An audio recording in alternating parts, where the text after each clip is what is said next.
After several weeks of campaigning, political jabs and jokes, and 3 engaging debates, TVJ News took to the streets to ask voters whether they've decided to participate in tomorrow's general and local government by-elections.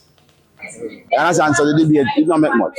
Regardless of what them say, it did not really make much. But you're still gonna vote? Yeah, man, I'm gonna have a vote, man. Based on what you heard from both men, you will be voting? Yes. And I didn't understand the part about the citizenship thing. Okay. Citizenship? Yeah. You do now? Yeah, because I'm dual, so I didn't understand if I'm Jamaican or I'm not Jamaican now, so I'm confused. I'm an undecided because we live at one community where during the check it out, the road is very bad. Sometimes you have water, sometimes you don't have none. You understand? And everybody talking about you're gonna get water, the road is gonna fix, and yet still the road is not gonna fix. You understand? I'm a PNP from birth. Me can't change. I'm a half a vote PNP. So he's one of those die-hearted ones? Yes.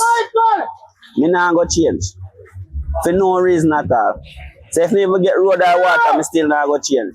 I'm doing the investigator third term, and I don't see where Mark going to come do now for different from my prime minister do.